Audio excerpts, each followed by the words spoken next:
వశిష్ఠుడు జనక మహారాజుకి చెప్పిన పూర్వోక్త విధంగా సూతుడు వినిపించిన కార్తీక మహత్యాన్ని విని సౌనకాది ఋషులు, మహాభాగా, కలియుగ కల్మషగతులు, రాగాదిపాసయుక్త సంసారగ్రస్తులు అయిన సామాన్యులకి సునాయాసంగా లభించే పుణ్యమేది? అన్ని ధర్మాల్లోనూ అధికమైనదేది? దేవతలందరిలోకి దేవాధిదేవుడెవరు? దేనివల్ల మోక్షం కలుగుతుంది? మోహం దేనివలన నశిస్తుంది? జరామృత్యు పీడితులు, జడమతులు, మందులు అయిన ఈ కలికాలపు ప్రజలు తేలిగ్గా తెములుకుపోయే తెరువేమిటి అని అడిగారు. దానికి సూతుడిలా చెప్పసాగాడు. మంచి ప్రశ్నల్ని వేశారు. ఇలాంటి మంచి విషయాల గురించి ప్రసంగించుకోవడం వల్ల, వివిధ తీర్థక్షేత్రాటనా స్నానాల వల్ల, వివిధ యజ్ఞ యాగాది నిర్వహణల వల్ల కలిగేటంతటి పుణ్యం లభిస్తుంది. ఇంతవరకు నేను మీకు చెప్పిన కార్తీక ఫలమే వేదోక్తమైంది. విశ్వానందకారకమైన కార్తీక వ్రతమే ఉత్తమ ధర్మం. సర్వశాస్త్రాలని వివరించి చెప్పేందుకు నేను సమర్థుడిని కాను, సమయమూ చాలదు. కనుక అన్ని శాస్త్రాల్లోనూ ఉన్న సారాంశాన్ని చెబుతాను, వినండి. విష్ణుభక్తి కన్నా తరుణోపాయం లేదు. విష్ణుగాథల్ని వినేవాళ్లు విగత పాపులై నరకదూరులై ఉంటారు. హరిప్రీత్యర్థులుగా స్నాన, దాన, జప, పూజ, దీపారాధనాదులను చేసేవాళ్ల పాపాలన్నీ వాటికవే పటాపంచలైపోతాయి. సూర్యుడు తులారాశి యందుండే నెల రోజులు కూడా విడువకుండా కార్తీక వ్రతమాచరించేవాళ్లు జీవన్ముక్తులవుతారు. కార్తీక వ్రతమును చేయని వాళ్లు కులమత వయోలింగ భేదరహితంగా అంధతామిత్రము అని నరకాన్ని పొందుతారు. కార్తీకంలో కావేరీ నది స్నానం చేసిన వాళ్లు దేవతలచే కీర్తించబడుతురు, విష్ణులోకాన్ని చేరుదురు. కార్తీక స్నానాన్ని చేసి విష్ణార్చన చేసినవాడు వైకుంఠాన్ని పొందుతాడు. ఈ వ్రతాచరణ చేయనివాళ్లు 1000 సార్లు చండాలపు జన్మల పాలవుతారు. సర్వశ్రేష్టము, హరిప్రీతిదాయకము, పుణ్యకరము అయిన ఈ వ్రతాచరణం దుష్టులకు లభించదు. సూర్యుడు తులారాశిలో ఉండగా కార్తీక స్నాన, దాన, జప, పూజాదులు చేసేవాళ్లు సర్వదుఃఖ విముక్తులై మోక్షాన్ని పొందుతారు.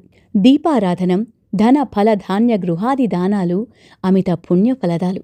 కార్తీకం 30 రోజులు కార్తీక మహత్యాన్ని విన్నా, పారాయణ చేసినా కూడా సకల పాపాలు నశించిపోతాయి, సంపత్తులు సంభవిస్తాయి, పుణ్యాత్ములవుతారు. ఇన్ని మాటలెందుకు? విష్ణుప్రియమైన కార్తీక వ్రతాచరణం వలన ఇహపర సుఖాలు రెండూ కూడా కలుగుతాయి. ఆ మరునాడు కార్తీక పౌర్ణమి కావడం వలన నైమిసారణ్యంలోని మునులందరూ సూత మహర్షి ఆధ్వర్యంలో వనభోజనాలను ఏర్పాటు చేసుకున్నారు. ధాత్రీవృక్ష సంయుతమైన చక్కటి ప్రదేశాన్ని చేరారు.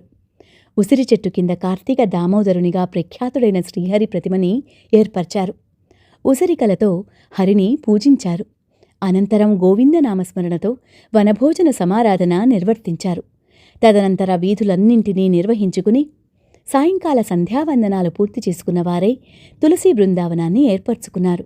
అక్కడ పునః విష్ణువును కార్తీక దామోదర నామునిగా ప్రతిష్ఠించారు. ప్రాణప్రతిష్ఠాదుల్ని చేశారు. ఓం శ్రీ తులసీధాత్రీ సమేత కార్తీక దామోదరాయ నమః అంటూ నమస్కరించి దీపారాధన చేశారు.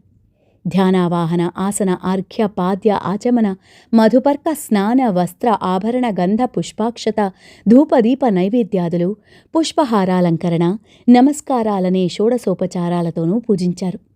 విష్ణువుకి ఎదురుగా చిలవలు పలవలు లేని మంచి కలపస్తంభాన్ని నాటి దానిమీద శాలివ్రీహి ధాన్య తిరాదుల నుంచి ఆ పైన ఆవనేతితో దీపాన్ని వెలిగించి శ్రీహరికి అర్పించారు.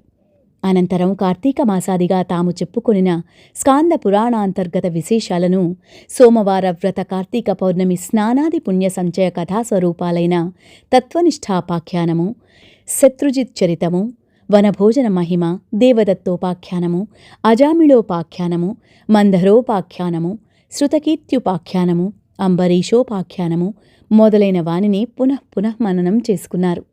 తదుపరిని మునులందరూ కూడి యజ్ఞ దర్శనార్థము, సూతుల వారిచే ప్రవచించబడే సంపూర్ణ కార్తీక మహాపురాణ శ్రవణార్థము నైమిసారణ్య సమాగతులైన సద్బ్రాహ్మణులకు ఉసిరికలను, కార్తీక దీపాలను, దక్షిణ తాంబూలాదులతో సహా సమర్పించారు.